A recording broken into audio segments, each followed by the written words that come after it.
Hi, thank you for joining me for this review of this updated Simtoo Dragonfly Pro foldable GPS and FPV quadcopter drone with a 3-axis gimbal. So it comes in this protected box here, and then inside it we get this box too, with a carry handle.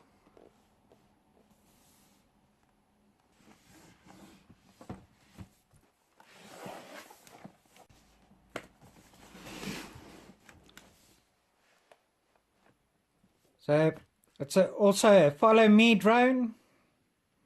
Has a 1-key takeoff. The follow me can do 360 circle in orbit, and also do hover shooting and pan shots.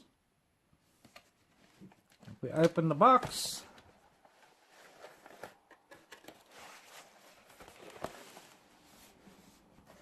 we get an accessories box. We get this case.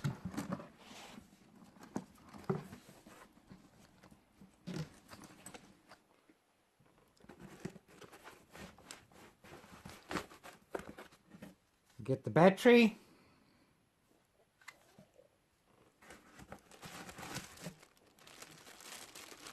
Get a camera mount for the radio control transmitter and a monopole antenna.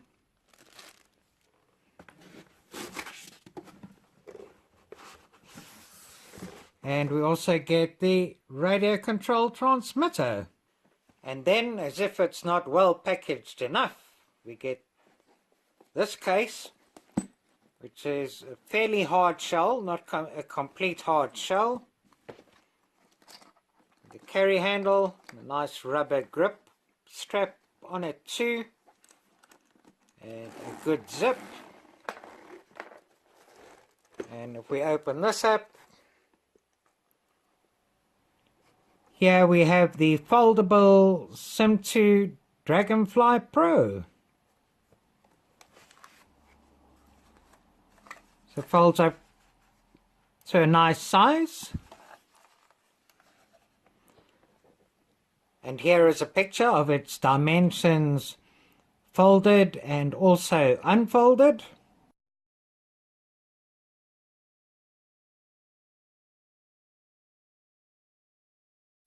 Now this drone came onto the market about a year ago and I got it, but unfortunately I had issues with the gimbal and the gimbal calibration. I also had issues with the battery and battery calibration, and also with the app. So I sent it back, but I have subsequently been in contact with Simtoo and kept updated with development since then. And with courtesy of Gearbest, I've got this to review now that it's been updated. So this is a nice style and design. It has been shaped aerodynamically, so it can fly in fairly windy conditions. The arms fold out and then lock into place quite firmly.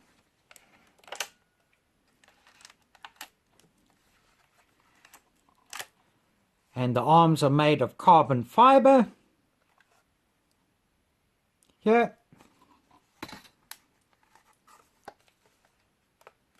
A strong plastic for the shell. There's 2212 brushless motors and 20 amp ESCs. See the cabling nicely held together in the joint here.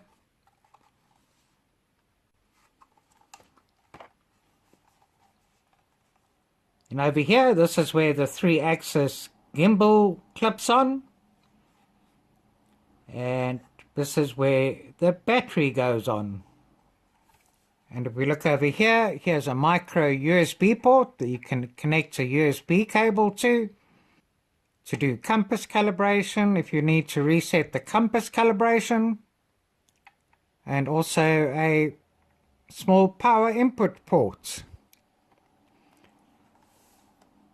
And the good thing about this is that the compass is pre-calibrated, so you don't have to do a compass dance that is required by most GPS quadcopters.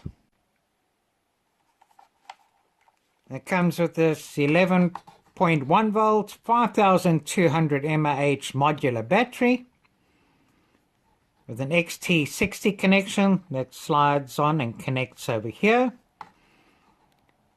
And here's a 4-pin balance port that the cable gets plugged into for charging. Let's put this on. Always make sure first that the battery isn't turned on when you put the battery on or take it off. Slides onto here, clips, and locks into position like this.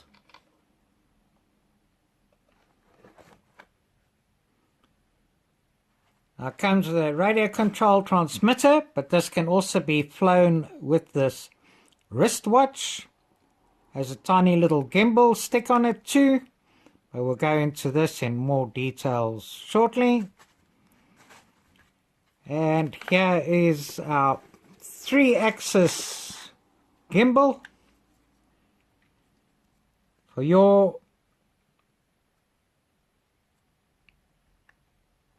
roll and pitch.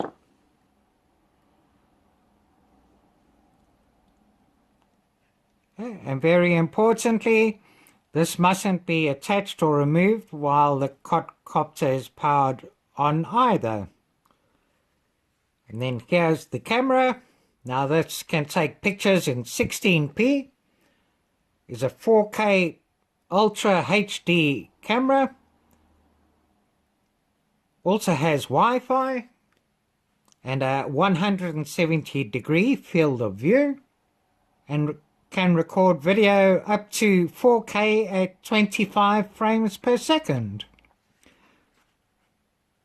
Now if we look at the entry level or lower cost hobby grade GPS quadcopters, this is very good value considering that it has a 3-axis gimbal.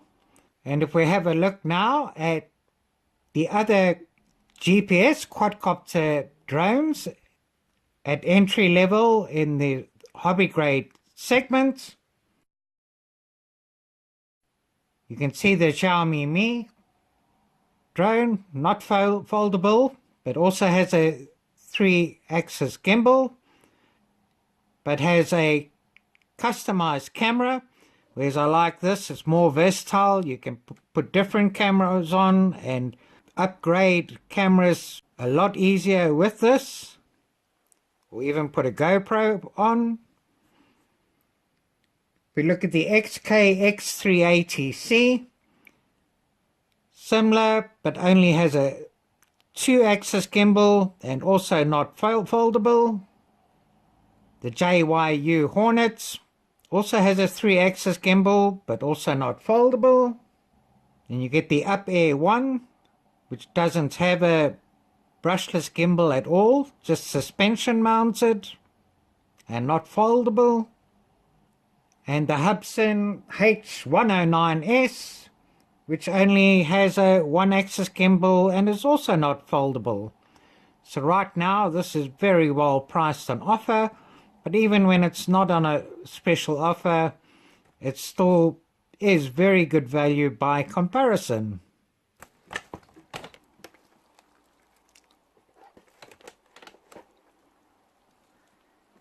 And here in the top of the casing, we've got pouches for the propellers, and it comes with the user manual that also fits into here.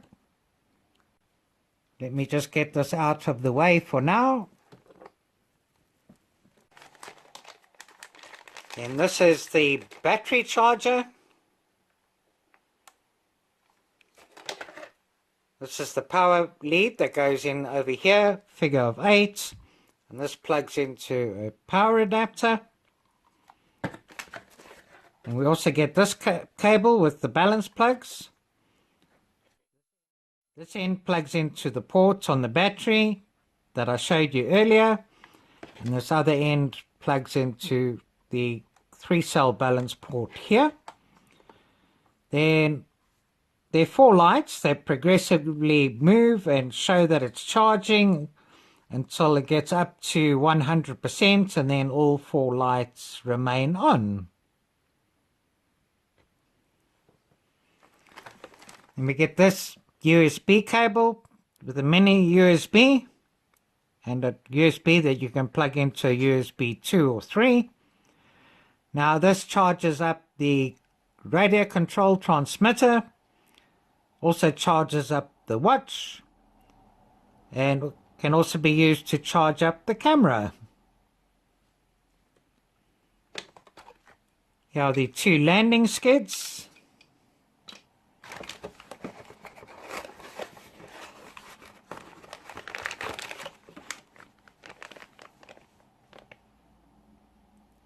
And we get 4 9-inch self-tightening propellers. So no spare sets of propellers with it, unfortunately.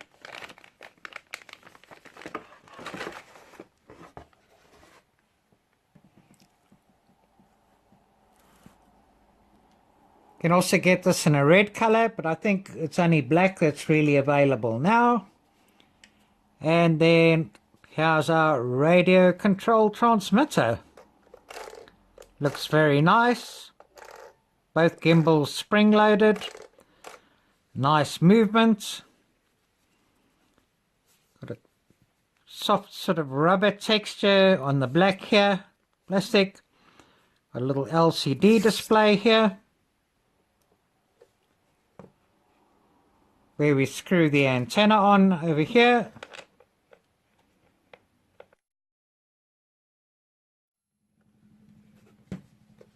And then this is the phone holder mount that just screws in the top here too. And this is spring loaded and holds a mobile or cell phone like this. We turn it on. Goes into normal mode, looking to connect, but at the moment the quadcopter is not on.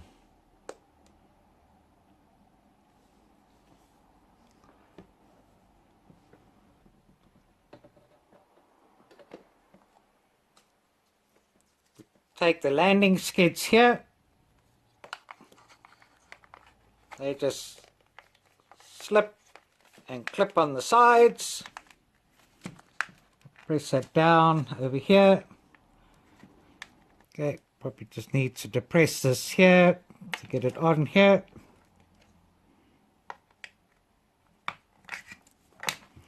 And it clips and locks in there. We do the same on this side.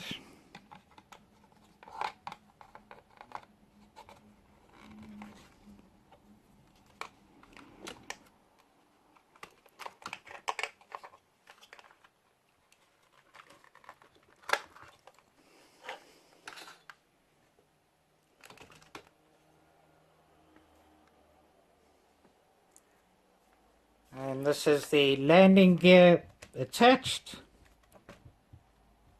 Seems quite balanced, should be okay for landing too.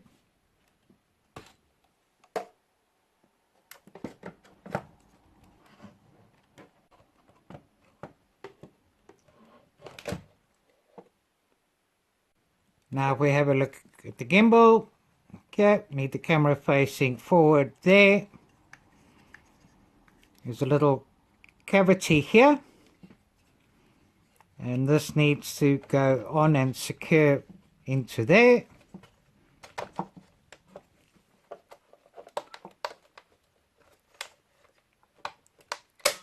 And it clips down and locks in position here.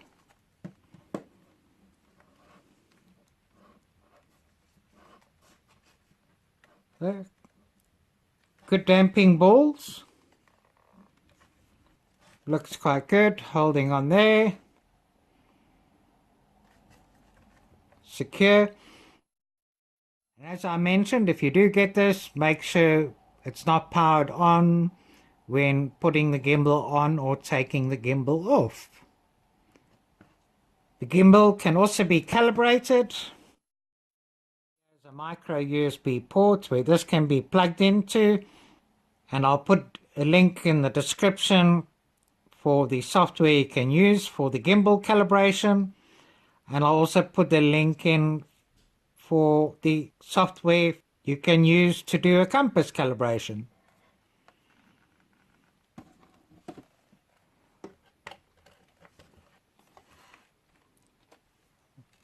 Then to turn the quad on, one just presses the button on the back here on the battery and see the 4 lights come on there. We're just going to wait for the 3-axis gimbal to settle down and align itself.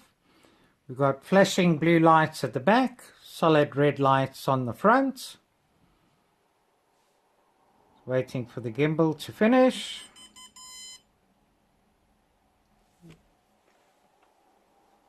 And if we power on the radio control transmitter, yeah.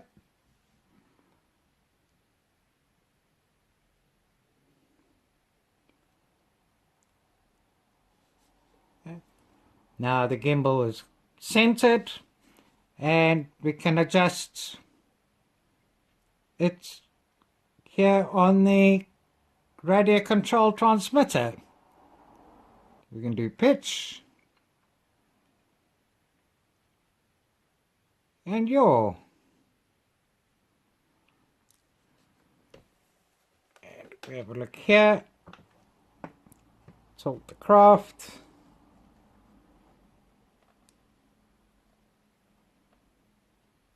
Got our 3-axis gimbal in operation. Let me just power this off for now. Okay, so if we have a closer look at the radio control transmitter, on the top here, we've got this rolling wheel for camera pitch. And on the right hand side, we've got a rolling wheel for camera yaw. But unfortunately, it doesn't have a centering position, which would have been nice. Obviously our on and off button here. Now this button over here is for auto takeoff. And this button over here is automatic return to home. And it should land within 5 meters of where it took off. And then this button in the middle here is a mode button and also a long press to go into a 5-meter circle orbit. In an emergency, just power it off for an emergency return to home. Now when it starts up in normal mode, and in normal mode it'll go to a maximum height of 50 meters and a maximum distance of 300 meters. But if you use auto takeoff or any of the other functions, it then goes into manual mode and will go to a maximum height of 120 meters and a distance of around 1000 meters. So in normal mode, you have to wait for a minimum of 6 satellites. And then to start the motors, just got to pull the throttle stick down to the bottom right here. And that starts the motors. Now if we have a look at the screen, we can see battery level, we can see signal strength, we can see time, and then the battery level of the quadcopter, which mode it's in, and there the number of satellites it's locked onto. I don't know if we'll have any features like speed and distance once it's in flight. And then this has a 3.7 volt 5200 mAh inbuilt battery, which should last about 6 hours on full charge.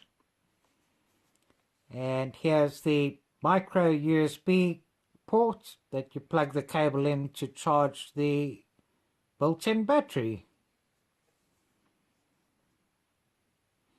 Let me just turn this off again.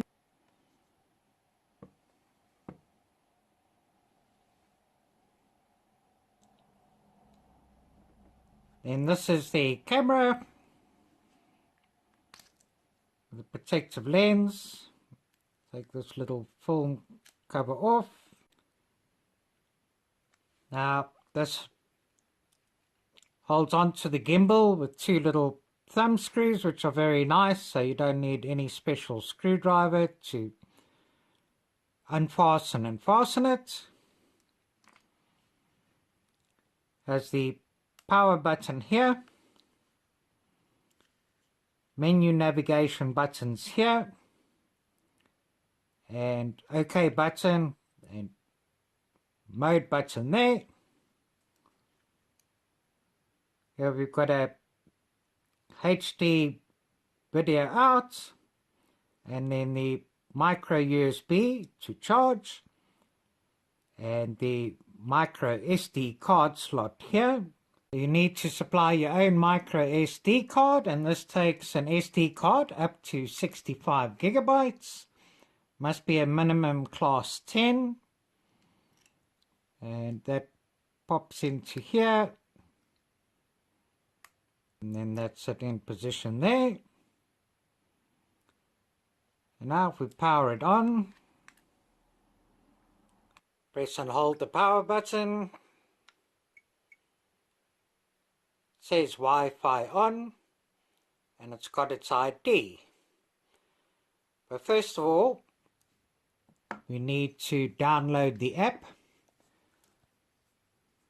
from either Apple or Google Play, and the app is called Simtoo. So we need to connect to wireless network first, so we go to settings, either on your Android device or your Apple device. Here we can see Simtoo. Press to connect, password 1 2 3 4 5 6 7 8 9 0 and join.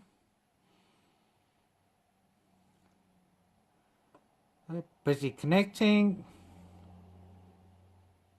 and now it's connected. And we open the app. Okay, then we've got to click on connect.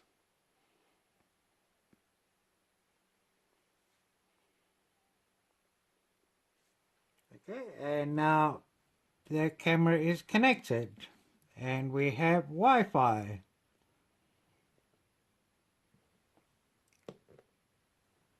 Over here.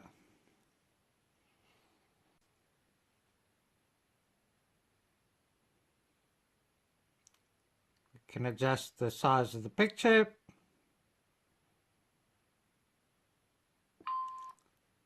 And start recording and stop recording.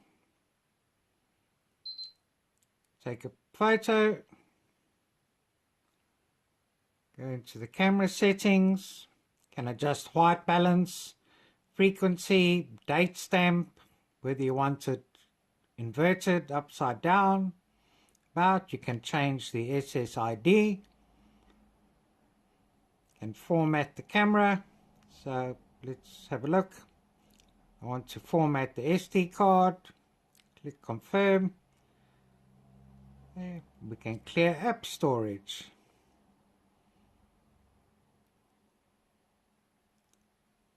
We go back out of this. Then we're back into Wi-Fi. Click on this. We can set the photo resolution. We can set a countdown timer. Can also do time lapse. And also continuous shooting.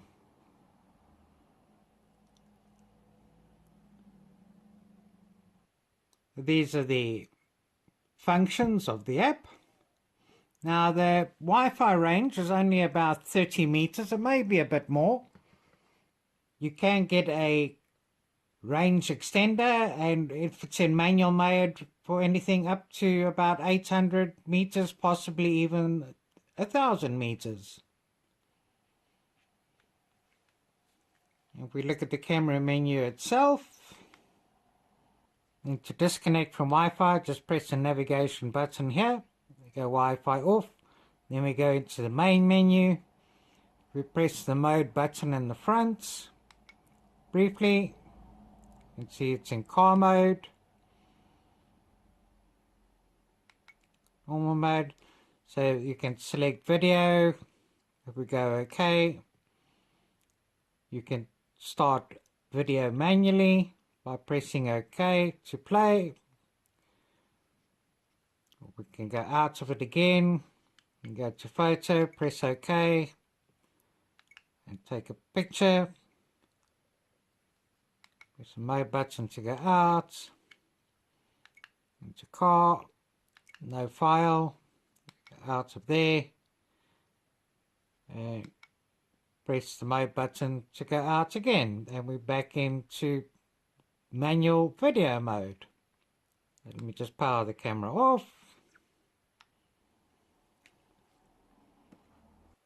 Then to use the wristwatch instead of the remote controller, we need to power the quad on first and wait for it to settle down.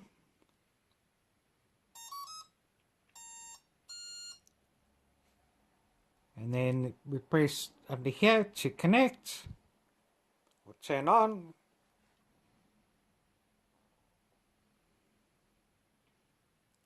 Okay, now it's all initialized. We can see on the screen here, we more or less got the same data we have on the remote controller screen that we looked at earlier. This button here activates motors. This is auto takeoff, auto land. This is going to orbit mode. Press the button here to follow me. And there's a button on top here. Press it on the left for the gimbal to move left or right, and a longer press on the right is for the quad to ascend. And then there's a little roll wheel here on the side to adjust the pitch of the gimbal. And then we have the joystick to go forward, back, left and right. And then it just powers off here. And this watch has an inbuilt 3.7 volt 500 mAh battery, which should be good for a working time of about 1 hour. So we'll also do a flight with the wristwatch and see how well this wristwatch works. And then fitting the propellers. Two of the propellers have silver caps, so that just goes on to the relative chrome coated motor and goes on. The other two are black caps, goes on, and they are self-tightening. So nice and quick and easy to take on and off. You just remove it again.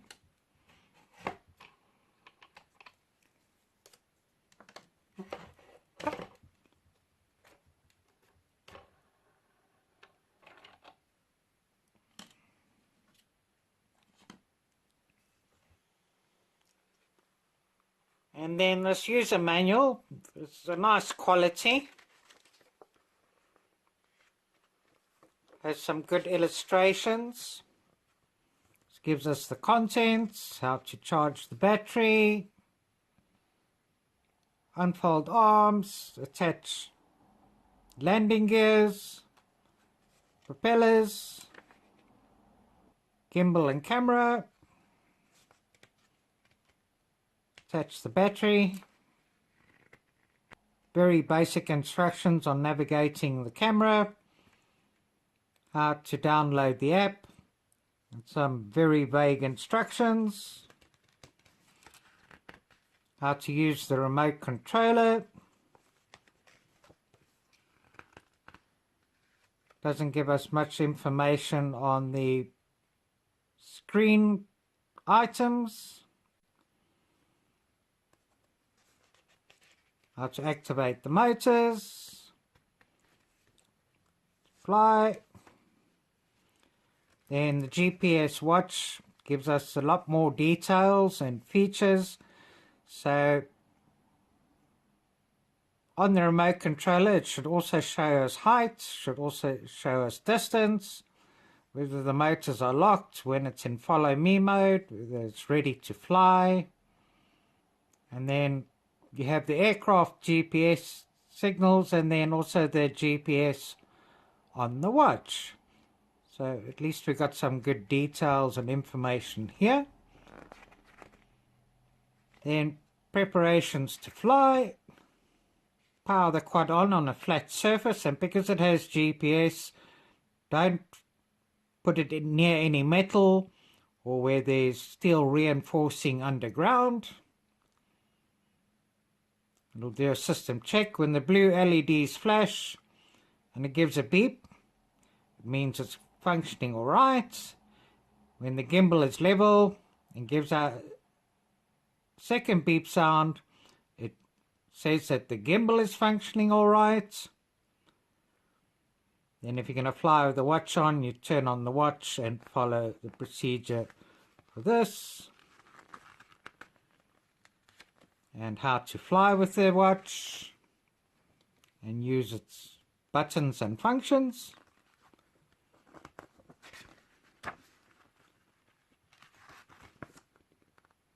So not a bad manual. Doesn't give you much in terms of troubleshooting.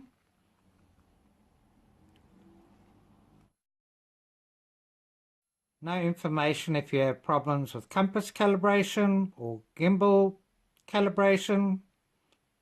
No instructions on how to bind the remote if the remote control loses binding with the quad. There's a lot of useful information and help online, and one can also contact Simtoo directly for any help, which is good, as most suppliers you can't or don't respond.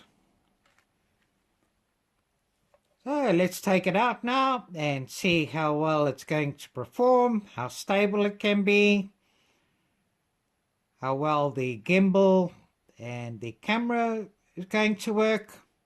I really like this because of its versatility. I can test different cameras and fly with different cameras on it.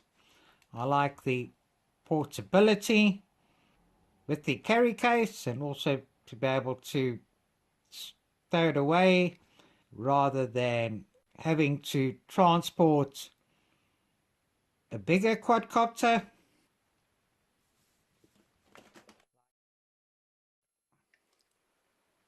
Like my 380 here, which is not so compact. And this is quite easy and quick to set up.